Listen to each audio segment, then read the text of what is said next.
Square Ball Podcast. Hello there, welcome to the show. It's brought to you in association with West Yorkshire Electrical. Do the sales pitch, Michael. They do electric vehicle chargers. Yep. Do you know I know? Because you're getting one put in, aren't I'm you? getting one put in. Right. On Monday. By them? Yes. I thought it wouldn't be a great advert if it was by someone else, would it? No, it really wouldn't. I've gone to another business. Are you paying for it? I am paying for it, yes. Very good. Good price, though. Good lad. New leaf turned over. Special price for me, but a good price for everyone. Yeah. Probably. Yes, excellent.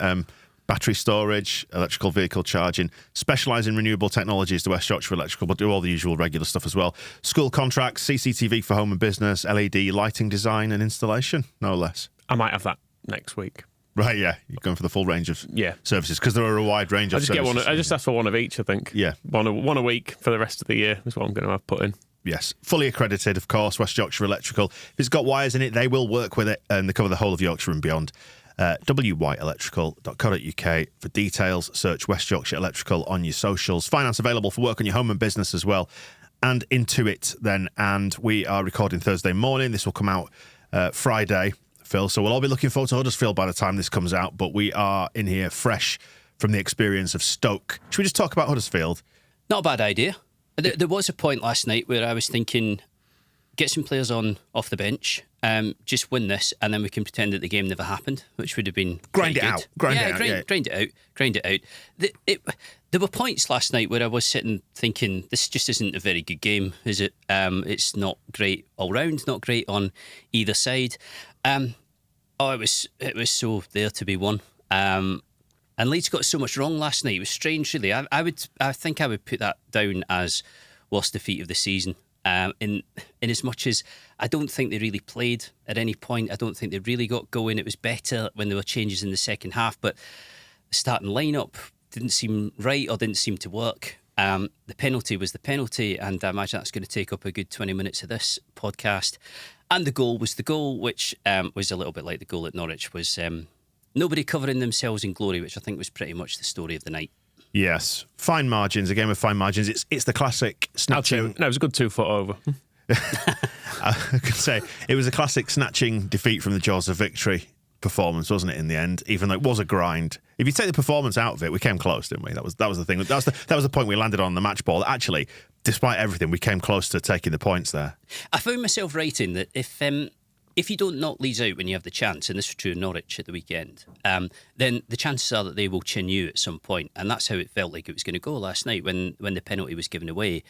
And I still think away at Southampton, had it not got so far away from Leeds, and had it not gone 3-0, if they kept it to 2-0, I think it would have got nervous for Southampton in a bigger way. I think you might have seen similar circumstances to what we had at Carrow Road. But it's absolutely classic football, isn't it? You've got a penalty with 10-15 minutes to go, or big chance that you don't take, and then Stoke get a little bit of energy from somewhere which they seem to have lost by that point. There wasn't much coming from the crowd. They had become far more defensive than they'd been for a lot of the rest of the game. But you just get that feeling that there's something in it for you suddenly. And again, it was a very, very similar goal to the goal conceded at Norwich, near post header. Nothing Stroik could have done about it, but not well defended. And it was a bad night all round, and just a night where nothing went right. It's funny, isn't it? Our differing responses to that penalty. We were chatting last night on WhatsApp after we got home, Michael, and you were like annoying yourself by watching the penalty miss over and over again. Whereas I said, I will never watch a single second of footage from that game ever again in my life. I will just pretend it never happened now. Whereas you were properly leaning into it. I went further as well. I was watching his previous penalty misses. I've been doing the same this morning. Multiple angles as well. I was watching crowd cam footage of him missing against Arsenal and going, oh. The thing is, there's an atmosphere in the crowd. Because I wanted to almost capture a little bit of that, because I'd seen a clip from behind the goal last night, and as Bamford's picking up the ball, people are turning round and putting their hands on their head and doing that. And I know it's a slight universal football thing that you go, oh God, there's a lot of pressure on this. Having celebrated it being given, we now might not score it.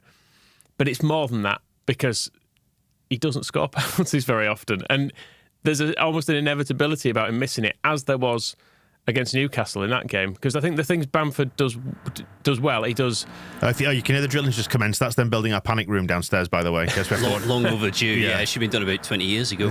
Yeah. But Bamford does movement very well, and his pressing is good. But the things I wouldn't trust him at are finishing, the sort of strikery things, sort of finishing, and moments of extreme pressure. And he seems to also have this thing of constantly wanting to prove people wrong, and in doing so, tends to just prove them right. Like the amount of times he's scored a goal and seems to have cupped his ears or given it a little talky hand gesture to the crowd or something like that. It feels like he's in this constant cycle of trying to prove people wrong. But he can't do it because he doesn't score penalties and he doesn't play enough football otherwise to do it. So maybe he just needs to ignore that and get on with the game sometimes and let Somerville or someone else take that penalty. Yeah, we were just saying before we came in to start recording, Phil, weren't we, that I was trying to think of something new to say this morning because we were in here, under 12 hours ago saying much the same things. And I started thinking about Bamford because I saw your article as well. You kind of led off on the whole Bamford discussion. And I was thinking it's difficult to see a way back for him from an emotional perspective now because the crowd almost feels like, not like he's shot, but I just wonder what he would have to do to gain the affections of the crowd again. And I mean it from a sympathetic point of view as well. It's like I don't want Bamford hounding out by any stretch of the imagination. I see it on a far more human level these days, that he's a bloke as well. He's as a footballer, and we perhaps do need to treat him a little bit more humanly at times. But it's hard to know how he not redeems himself, but how does he put himself back in the good books properly with Leeds fans? Well, I think to pick up on that point, first of all, it's particularly difficult because at the moment you're not playing Bamford, are you? If you're picking your team and you're picking your strongest 11, you're getting rooted into the team, you're getting Pirro in the team.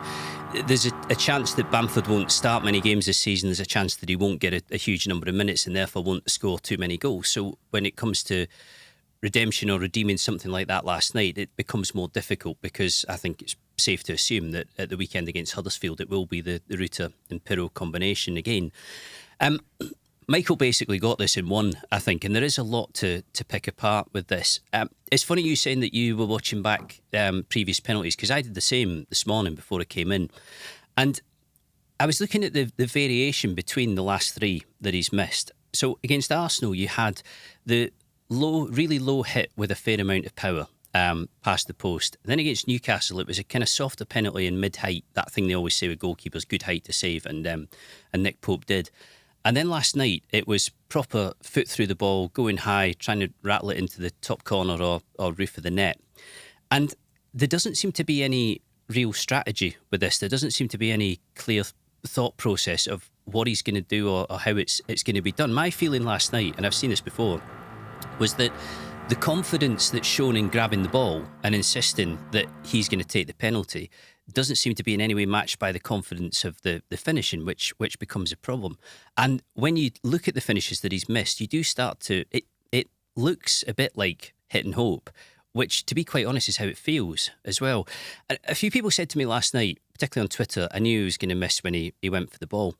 I didn't know he was going to miss, but the first thing I did think was, if he does miss, then this is going to dominate everything, and this is all going to start up again, which obviously it has. And Farke was talking afterwards. He said, "People miss penalties. That's football. That's how it goes." But I sort of asked him, given that he's missed the last two, and given what happened, particularly after Newcastle, you were talking about the human aspect of this, and it was definitely the case after Newcastle that what went on crossed the line between criticism and intimidation. The abuse and there were threats. Some of it was online. Some of it was in person. It's that usual thing that seems to happen a lot with football, where it gets out of hand in a way that it shouldn't.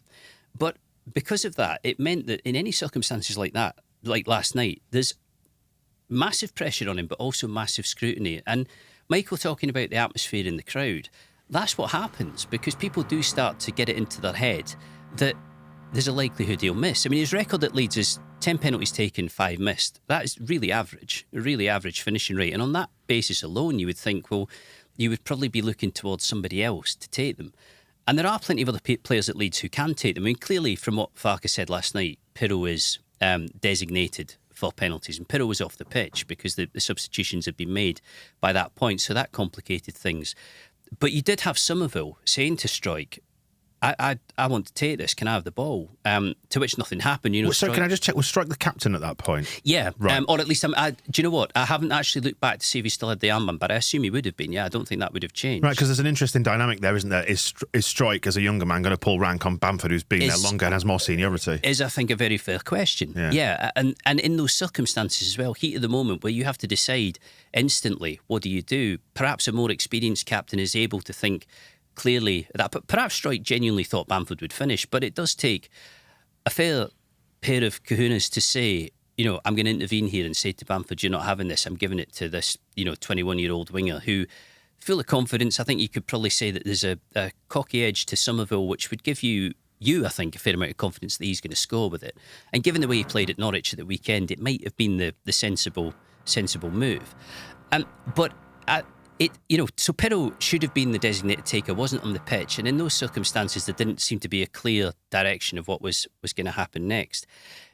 When I asked Farke the question about that and said, is he not under too much pressure? Is it not too much of a risk because of everything going around it? He kind of said, well, maybe, and was pretty honest in admitting that it won't be Bamford who takes the next penalty realistically. It'll be somebody else. And I think it just surprised me that, given what had gone on with Bamford after the Newcastle game, the abuse and everything else, and given that there was this, it never really came to this, and it never got to the point where anybody thought this would happen. But there was a little bit of a debate about, is he done here? Does he need to move on? Is it best for everybody? Is it in everybody's interests? Do him a favour as much as anything, that there's a parting of ways. Given that there wasn't, it surprises me that didn't come up in conversation through the summer, and that there wasn't a bit of a directive to him to say, when we get penalties, help yourself by leaving it to somebody else. There are plenty of other players who can take this. Don't put yourself in the firing line with it. And I think the basic problem with it is that there is this confidence in going for the ball and taking it. There is not the conviction in the finishing. And I don't really see much way in which he can take them again in future. I think part of the issue with Bamford as well is that his just general lack of goals and the other misses that happened towards the end of last season are still right at the front of everyone's mind. So he did score a couple towards the end of last season, but they were in a 5-1 and a 4-1 defeat. So mentally you go, well, they don't count. That waste of time. He scored against Brighton, which was March. I've actually looked back. The last time he scored in a Leeds win in the league was May 2021. It's a hell of a long time since we've seen what could be considered a meaningful goal from him. I think you have to add the context of the injuries that he's had, because it's not as if he's been playing regularly and game after game for the past couple of years. It's been quite the opposite. He's been injured a lot, and it clearly hasn't helped. But you're right. I mean, I think last night you couldn't help feeling that the last kind of meaningful impact that he'd had at Leeds had been the missed penalty against Newcastle, and now here was another one being missed, and there was the chance against Leicester as well. I did that train spotting piece that night, and I never wrote this, which really annoyed me with hindsight, but that chance was like Begbie with the black ball over the pocket. It's there, you just have to touch it and it's in, and that is that's the way in which the frustration's built. It must, to a degree, I would assume, be creating a bit of a complex in Bamford's head as well. The fact that you're not scoring much and you are missing chances like that, and you're going for penalties but you're not burying them, and it's that then creates the narrative and it's all around you and you can't get away from it. There's an easy way to solve that problem, which is get somebody else to take them, and if it's not Pirro and Pirro's not on the pitch, work out a proper hierarchy of who is good at them, who can take them, who's reliable. It doesn't have to be Pirro. There must be others there who are decent from 12 yards as well. But I think the bigger picture with Bamford is that for a long time now he's needed to have more of an impact than he has, because as time goes on, people just start to ask more and more, what are we actually getting from this? Yeah, the credit in the bank kind of ebbs away, doesn't it, over time? It does. And just to make another point on that, if you look at the team last night, of the outfield players, in fact, take the whole 11, because you can add Meslier into this. Meslier only started games towards the end of the promotion season because Casilla had his racism ban. Meslier obviously went on to become first choice, so it's not as if he wasn't in the team on merit. But had Casilla not been banned, I don't think Meslier would have started the league game that season. Strike started a handful, and I mean a handful, in that promotion year. So we've comprehensively reached the point where Leeds have moved on from that squad. Not entirely, there's still people in the team, but or in the dressing room. But the lineup that's being used is now predominantly made up of players who have come since. So what was there 2019-20 and, potentially the following season, you could say as well, it's just not the same now as it was. And I think that is kind of the point, is that there is this process of moving on from that period. And you are getting diminishing returns from players who in that season, it can't be denied, were big players. Final thought on Bamford is that there's a bit of a paradox there, isn't there? In that if he gives up the chance to take the penalty and passes it on to somebody else, there is a suggestion there that he's admitting he's not up to it. So I guess this is the point at which you kind of want somebody to almost stage an intervention, and somebody, probably Farke or one of his coaches, saying, no, I need to save you from yourself and give this to somebody else. Yeah. Not everybody's good at penalties. Some strikers, some very good finishers are not brilliant. Beckford was never a fantastic penalty taker. He could be very hit and miss. I always remember him missing the penalty against Millwall in the playoff second leg at Ellen Road. And Grayson asked after, because I don't know if you remember, but Leeds under Grayson had a huge problem with penalties. He used to miss them regularly, and it was kind of movable feast as to who was taking them.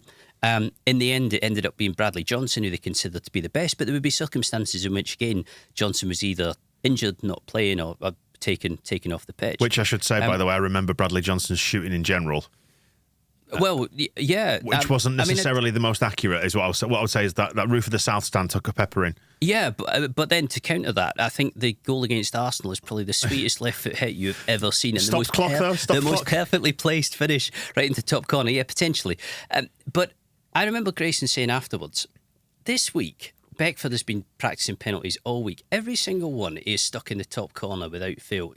Powerful direction, perfect aim, spot on. And then we come to the game and he goes low, he goes soft. David Ford saves it, and you're left there sitting thinking, why have you done that? But the reason that you've done that is because it's sudden pressure. It's totally different circumstances to being at Thorpe Arch, where you can just run, get a bag of balls and just run through penalty after penalty after penalty, and it does do certain things to you. And I think a lot is made of Harry Kane as an example. His penalty technique and his consistency in scoring is not because penalties are easy, it's because he does it well. And because it's a strength of his. And I don't think it's fair to say that every single striker should be good at penalties. You see Cleek used to take a lot of penalties for Leeds from midfield. So I know what you mean. It looks a bit defeatist, Bamford saying, I don't want this.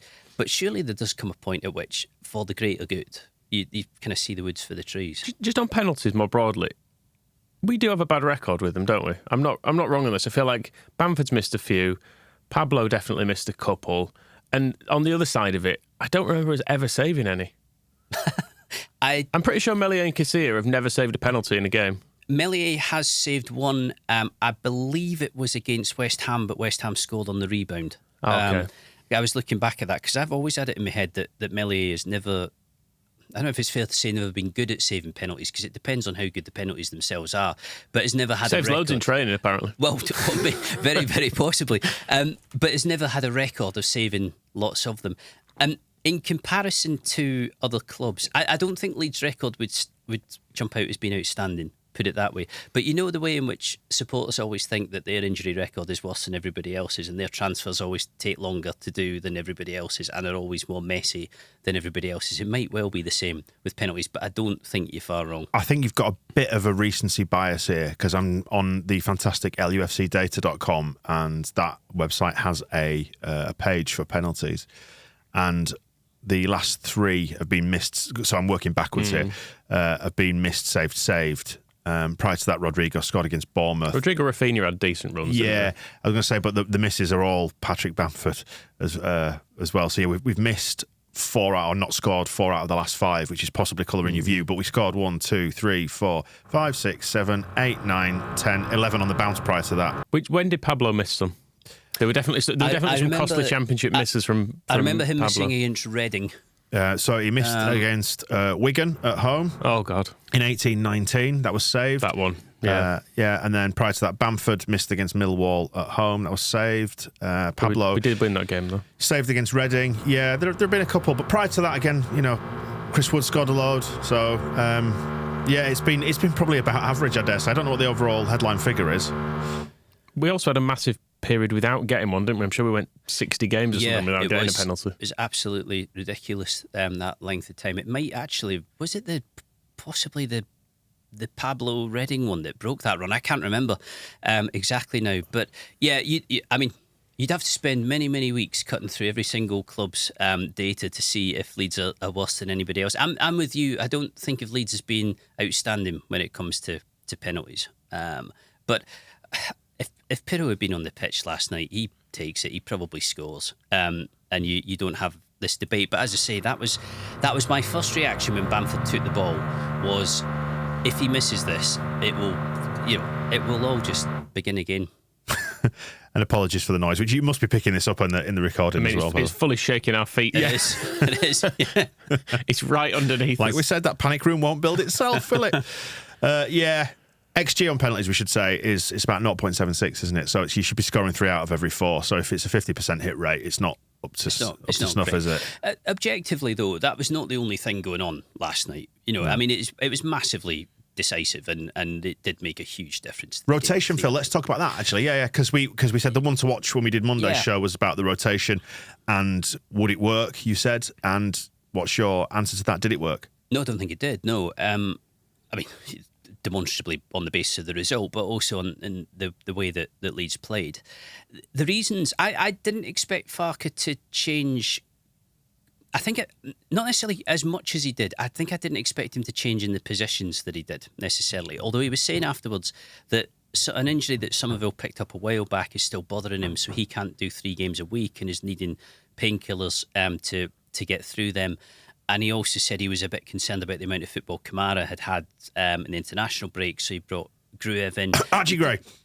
Well, there is Archie Gray, who is, the amount of football he had in the international break. Yeah, he's going through part of me sort of thinking it might be a good idea to get Ayling back in there on Saturday, just because this is pretty short turnaround from Stoke to early kick-off against Huddersfield. I think to go back to the Archie Gray conversation we were having, the fact that it is Gray time after time after time tells you that that's who, at the moment, Farke wants there. I don't doubt that he wants Jed Spence in there, but Spence still seems to be 2 or 3 weeks away. He did give the impression on Tuesday, Farke, that he would play Gruev.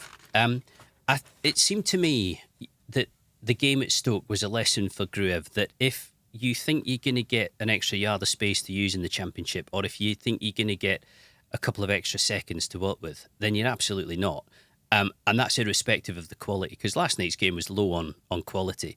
But it was, the tempo and the pace of it was intense, because it just always is. You're not going to get space to spread the ball about. I mean, one of the things with Calvin Phillips, he was very good at that, but Leeds played in a way that just gave them so much territory and so much possession and made teams back off. Teams were reluctant to press, whereas Stoke got on top of Leeds for a lot of the game last night, certainly the first hour.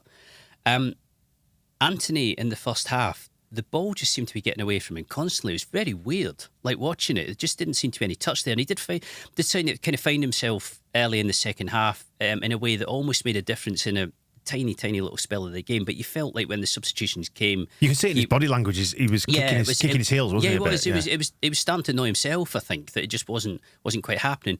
Nonto didn't really make a difference last night. It was the changes didn't pay off. With regards to those two, it took all the direct running and the speed went out of the side when you took out Somerville and James and put those two in out wide, didn't you? Because Nonto wasn't beating the man in the same way that sort of raw pace can do in the Championship. And Anthony's a good player and he can beat players on the outside. We've seen it in games previously, but like you say, his touch completely deserted him last night. So you took out that double threat of James and Somerville. Both of them were in form. I think so. I could see early on that there were opportunities to play Nonto in behind Stoke's left back to get down into their left channel, left wing, which Archie Gray did find him once. A couple of other chances that Leeds didn't make anything of. But it was very noticeable, I thought, before half-time with Anthony, that he wasn't playing out wide at all. He wasn't getting any width beyond the halfway line. He was constantly having to come inside and was constantly having to cut in to try and find possession or to get on the ball. It just didn't particularly work. The midfield platform of Ampadu and Gruev, I thought Ampadu played well, actually, last night again. I thought it was pretty solid. But as a pairing, didn't quite quite give them enough. Do you think that was down to Gruev then, chucking him in a little bit too early, wrong fixture or whatever? I don't know about wrong fixture, but definitely a difficult fixture. It is only one game. I did put this to Farke a few weeks back about whether Gruev of all the signings would need the most acclimatisation time. Even though Kamara's come down from Rangers, you still think of him as having kind of British experience, if that makes sense. And a lot of the players who Leeds recruited over the summer have either played in the Championship already or have been around the English league. So you kind of make the assumption, not always fairly, but you do make the assumption that they're suited to it and they're ready to it. Gruev, who clearly a good footballer, I mean, having played for Bulgaria and played in the Bundesliga, is coming from Germany. And there's no doubt, if you watch the Bundesliga and watch the Championship, that the way in which the leagues operate, the pace of the game, the structure of the game, it is different. And it does take a bit of getting used to. And I can imagine that even if you think of yourself as a Bundesliga player, getting thrown into that last night where you have players all over you, where you have no time on the ball, will be a bit of a culture shock. So it's very difficult to draw conclusions about Gruev at this stage, but he need to play better than that last night. Yeah. Was he being asked to play a bit further forward than we maybe expect? Because I thought he would probably be the player to come in when Ampadu was out, but I don't know if he's maybe not used to receiving the ball in those areas quite so much, because he did look a little bit uncomfortable at points. That was certainly the structure. He did seem to be further forward than Ampadu. I mean, I think when Ampadu's on the pitch, he's always going to be playing in that kind of holding deeper role, taking the ball from the centre-backs and Meslier behind him. But watching the way that Stoke followed Gruev, it made it really difficult for him to get into space to take the ball in an area where he could really do anything with it or make a difference to the game. I think he was a little bit lost in that midfield. I don't doubt at all that he will play better, but that was a difficult start for him. Bit of a broader question now then about first half performances and maybe not coming out the blocks as well as we would like. Do you think there's a little bit of a trend of that, or it's happening on occasions? A little bit. It's happening on occasion. Somebody in our office did message me last night, because we always think about, what's the kind of angle of the piece going to be, and quite often that's a complete waste of time, because the angle of the piece ends up being what happens 50 minutes to go where Bamford misses the penalty, and you think, right, well, we'll write about that. I don't think there's a trend in the sense that you can say this is happening every single time. I mean, I know it was a little bit of a slow start against Millwall, but I think that was because Millwall just, shot it straight out the cannon from the off, and it was kind of first 10 minutes where they were thinking, let's wade into Leeds and see what happens. But actually, Leeds were pretty good for most of that first half. Obviously played pretty well in the first half at Ipswich, did concede first, but, had decent amount of that game and were in good position at 3-1 up. But undoubtedly didn't get hold of the game at Norwich, even though they had chances, didn't get a hold of the game at Southampton. Birmingham I sort of disregard as part of the bigger picture. It's kind of there. I don't think it's there in a way where you can say this is an absolutely chronic problem. I suspect what's happening with corners will be starting to strike Parker as a bit of an issue and something that's going to have to be dealt with. I mean, put simply, I don't think you can keep conceding to near post headers over and over again. No. I'd prefer it if we didn't do that. Yes. The 20-minute text has become a bit of a running theme on this show. I keep forgetting, to be quite honest, even though I started it. So the origin of this is that we've said many times now, you can normally sort of tell what sort of an evening it's going to be or an afternoon it's going to be after about 20 minutes. So it's become a standing joke that you said you'd text me after 20 minutes and tell me exactly what's going to happen. But I never do. But you've still not done it. Still not done Must it be once. busy. Yeah. So I texted you last night at 8:22. Yes. Saying 20-minute text. We must settle and score first. And you said correct. The pressing has to be better. It's something of nothing so far. It was a bit betwixt and between. Like they were neither here nor there with it. So it wasn't like they were set up deep, but they weren't pressing so high and so aggressively that it was really putting much pressure on Stoke. It did switch in the second half, and Stoke did start to feel the pressure a little bit more, which I think was why the penalty miss was so crucial. It was just a massive let off for them, and they knew it. But yeah, it felt like that. 20 minutes in, they just hadn't got into it at all, and actually by half time hadn't really got into it either. The changes did make a difference, and I think the changes will probably be quite instructive for Farke when he starts to think about what he's going to do against Huddersfield this weekend. To Huddersfield then, and the chance to put it right. That's one of the good things about this relentless championship campaign, although the fixtures do come thick and fast. And I made the mistake of texting you in the run-up to this game saying, I'm actually looking forward to match days coming around now. And then they go and do that in Stoke. Yeah. I should know better by now, but, live and learn and all that. But I am still looking forward to the weekend and the chance for the players to go out there and put it right. and hopefully get another 3 points on the board. Because there's a sort of nihilism descends upon Leeds fans, doesn't it, when we lose like we did against Stoke, that everything's wrong, and there is almost a tendency to want to chuck the baby out with the bathwater, and we just need to maybe take a deep breath, accept that sometimes this happens, and go again. Not unique to Leeds. No, football, yeah. No, it's with everybody's. But I don't care about anybody else, Phil. No, absolutely. But it's not as if the rest of the game are totally rational, and in Leeds, people are completely unrealistic about what's going on. I think, particularly when you feel like you're building impetus and you're starting to look like a good team, it never feels great to kind of get done in the way that they did last night. Huddersfield have had a weird season, like properly weird season. They started with Warnock. They had the bit of that sort of face-off between the new owner at Huddersfield and Warnock, where it was all getting very public and a bit kind of personal about this result isn't good enough. You didn't sign the players I wanted, though. Back and forward. They seem to almost get through that, and then Warnock left. They've gone for Darren Moore, who is good manager, good bloke. It didn't seem great the way it all ended for him at Sheffield Wednesday after him getting them out of League One. But they got absolutely rinsed by Cardiff on Tuesday, beaten 4-0.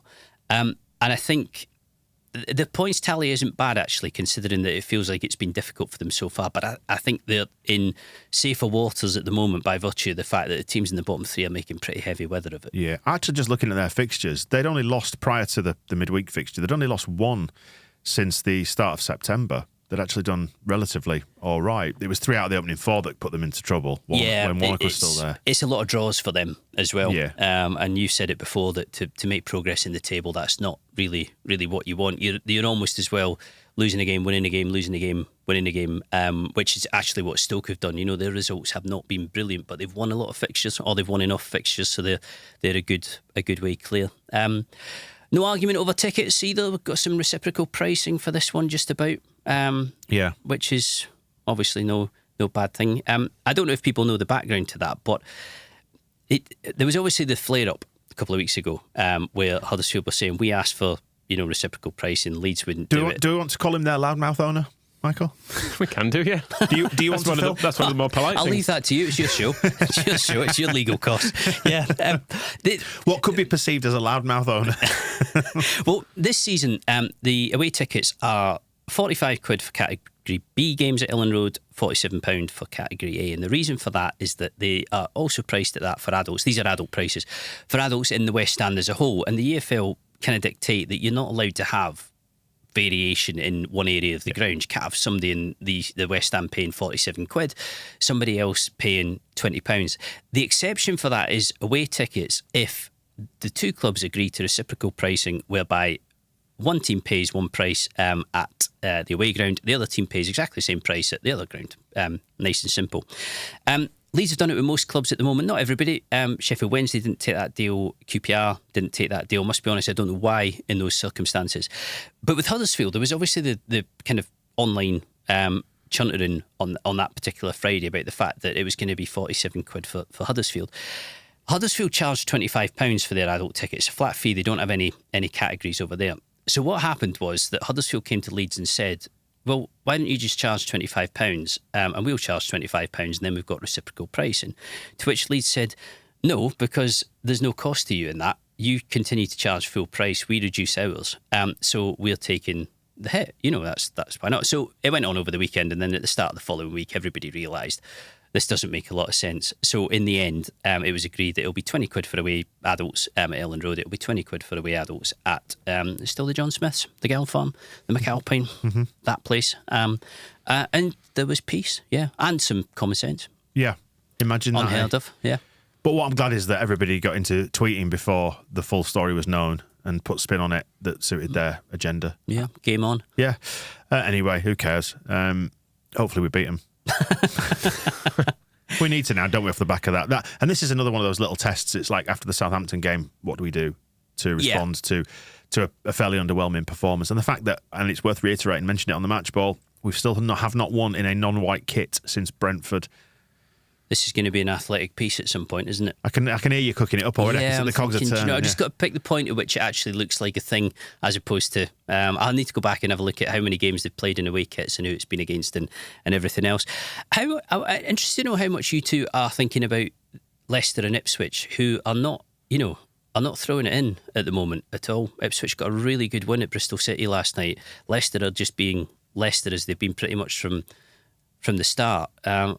I don't know how much have you got eyes on them? I said on the match ball on Wednesday night that I felt like it's probably skewing our view of the season and what we need to do, because Leicester are obviously running away with it at this point.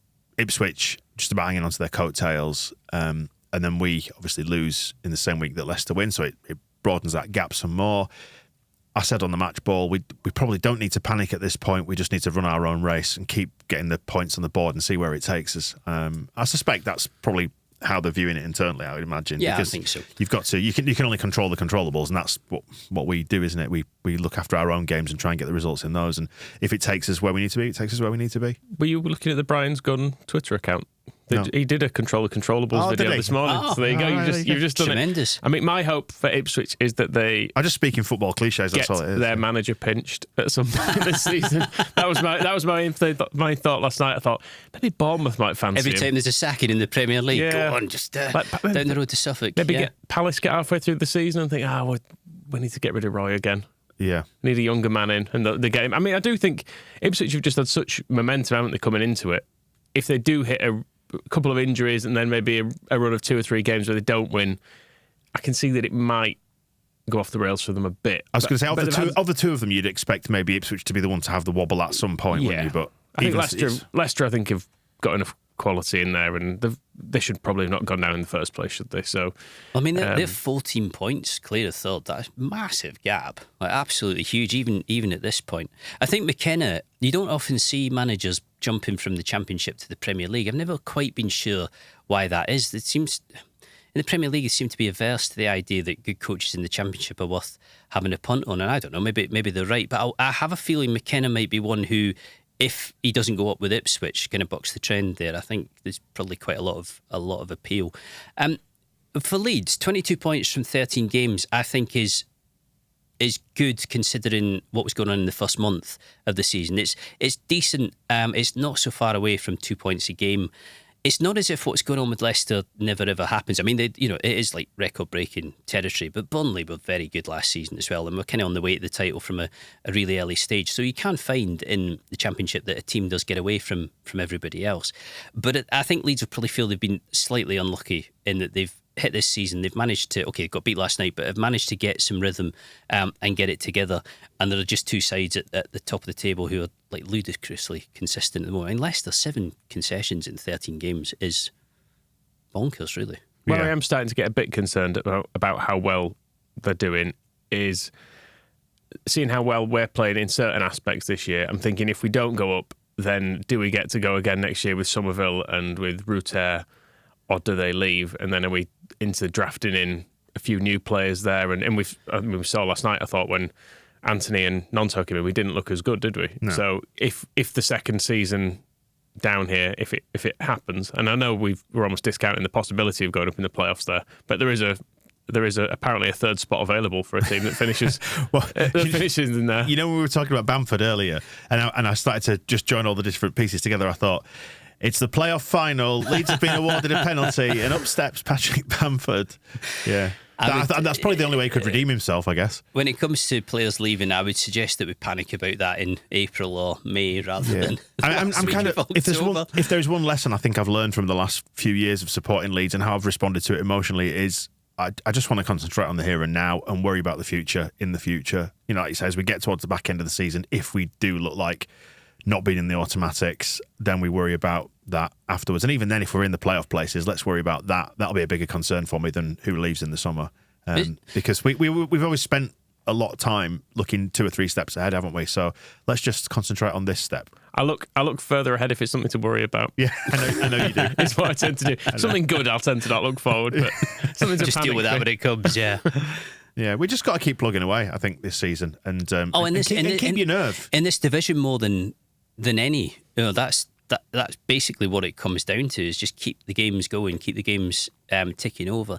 I think it's very, very possible to draw good conclusions about individual teams quite early on, the way they play, the tactics they use, what's working, what isn't working. When it comes to league position and results, it becomes far more difficult because there's so many variables. You've got 24 teams in the league for a start, so that's a lot of results every weekend that you have no real way of, you see the odds and everything else, but no real way of predicting that. I think the team that the best example of that at the moment are definitely Middlesbrough. There was a lot of griping about not only Carrick, but also about the recruitment up there and the players they'd lost, who replaced them with were not good enough, with potentially going to get relegated. And they're just winning game after game at the moment and are now already right back in the mix when it comes to the top six. They're ninth, 2 points behind us. Yeah, and outside the playoffs on goal difference. So it's not... You can never sit in September and October and say, this is how it's going to go, this is how it's going to finish. I think it's very possible to get relegated by the time the leaves fall, and I think you're probably looking at that with Sheffield Wednesday. But when it comes to... Are you saying they might not recover this 11 points adrift? I think it might be slightly difficult. As much as I definitely rate the new manager, I think he's got a job on. Was it you who were saying to me last night that we were laughing when we were sort of all miserable about watching Leeds? He said, at least we're like sort of Sheffield Wednesday. Spent ages getting out of that league. All the playoff dramas of last year, that comeback, all for nothing. What was the point of it? Waste of time. I mean, I suppose you've got the memories. I would love to know though what the vision is for a coach going in there at the moment. What the grand plan is, or what they think this is going to lead to, given that a sacking probably. Well, but isn't that it? Either you're going to deliver a miracle of sorts, or you're going to get relegated. So are you thinking to yourself, well, they're a sort of pretty big club, Wednesday, a good club to get involved in, get them out of League One and then go again. It seems a little bit, to go back to what Michael was saying, it seems looking a bit too far down the road, really, given that if they're still on 3 points in 2 months' time, it's going to be pretty tough. Barry Bannon's hair won't survive another relegation. He can't go bald thrice. Thrice. That's how I feel. Yeah. We haven't actually spoken properly about Huddersfield, have we? They are 21st at the minute. They are the team that is just outside the relegation spots. You've got Rotherham down there, QPR and Wednesday. Rotherham in their sort of perpetual cycle of coming up and then hovering around the relegation places and then going down and then coming back up again. And QPR have been terrible. They looked awful at Ellen Road. And Sheffield Wednesday, as we just touched on. So Huddersfield are the next worst. Vyman at Bristol City? Yeah. I'm going to raise you with Jordan Rhodes at Huddersfield. Well, he hasn't played. Hasn't at the game yet. But I know he hasn't been there for 100 years, but it seems like he has. Have they been playing John Stead instead of him? I feel like he's probably still there as well. Huddersfield in their 13 have won 3, drawn 5, lost 5, minus 10 goal difference as well. So they do concede goals. They are the second highest in the division, just behind QPR. Yeah, they've taken a couple of pacings. They got beaten heavily by Norwich as well. Not a great start down at Plymouth. I think they're already in that mindset, aren't they, of get the points together, stay up, have another crack next summer. So it sounds like a really obvious question, and there's probably an obvious answer for it, but what do Leeds need to do then in this game on Saturday lunchtime? Well, win it would be... Start well? Well, yeah, why not? Because if we don't... I've been advised to start badly. Well, because I look at Stoke as a team that were down there prior to the start of this fixture on Wednesday, similar sort of part of the table. Huddersfield are 21st, Stoke were 20th, so it's got a similar sort of flavour to it, like we should go out there and take charge of this game. And it is different being at Ellen Road at home compared to a wet Wednesday night in Stoke, as the cliche goes. But do we need to come out of the blocks and look like we're dominating in that game from the outset, just to give confidence to the crowd? Yeah, and I think there need to be changes to the team. Some of what went on at Stoke last night seemed to give some quite obvious messages about what I think you would, if he's fit, you would be getting Somerville back into that side. I would suggest that Kamara back into the midfield might be an idea. It's very possible, I suppose, that Farke will want to try and play Gruev into some form quickly. And it would not be a bad thing for that to happen, because again, then you've got a clutch of midfielders who are kind of on it and who you can trust. And he's a bit the kind of unknown, really, Gruev, isn't he? We've not seen much of him yet. Not quite sure how he's gonna match up to the Championship. And as I say, you would assume that with Archie Gray, there has to come a point where you say, right, just have a step out the team, and you do have Ayling there, Shackleton as well. I don't think Spence will be fit for this. But yeah, changes, I would imagine. Yeah, Archie Gray looked a little bit leggy on Wednesday, didn't he? He felt like he's been, the last couple of games actually, it feels like he's been targeted a bit as well. Yeah. So maybe just give him a break. There were occasional moments against Stoke when he was trying to turn out of trouble down by his own corner flag, and you were almost watching him play as a midfielder, but in a really deep right back position, like trying to beat the man or cut inside. And you're thinking, actually, on occasions, it's worth doing Erasmus Christensen and just pumping it down the line. It's never worth doing Erasmus Christensen. Ideally, Do not watch any videos of Erasmus Christensen. Yeah. I think the choice of Gray against Bristol City was really clever, because the matchup worked for Leeds, and it did take out a big asset of theirs and a kind of key weapon. I think what you want to avoid is then falling into the trap of thinking, that'll just work indefinitely because it worked on that one day. It's not that It's a very Leeds thing to do, though, isn't it? It's not that Gray's been bad, I don't think, in that position. But the energy levels definitely seem like they're flagging a little bit. I think it's just unfortunate that if Spence hadn't got injured, fine well that he'd be in that position now, and probably playing pretty well. And it's going to be a little while yet before we see him properly. Yeah, and it'd be nice to see Archie back in midfield, wouldn't it? That's the other side to this, because by putting him at right back, you lose him in the middle, and he's been great. One to watch then for the Huddersfield game. What's the issue player topic that we should keep an eye on, do you reckon? I'm going to say Luke Ayling volley. Luke Ayling volley. Let's see if we get a penalty, and let's see what happens, particularly if Pirro's off the pitch. Well, I think we know it won't be Patrick Bamford then, based on the comments of Wednesday. No, I don't think so. I would imagine possibly Somerville, given that Somerville seemed dead keen to take it. You would suggest that he's been kind of setting himself. I would urge Patrick Bamford, if he plays at any point on Saturday and happens to score, don't cup your ear to the crowd. Don't do the rabbity mouth hand thing. Just enjoy the moment, I think. Like you say, it feels like there's this tension built up of one trying to prove something against the other. And we all just need to come together in the circle of trust and hold hands. I think especially because the season's going pretty well.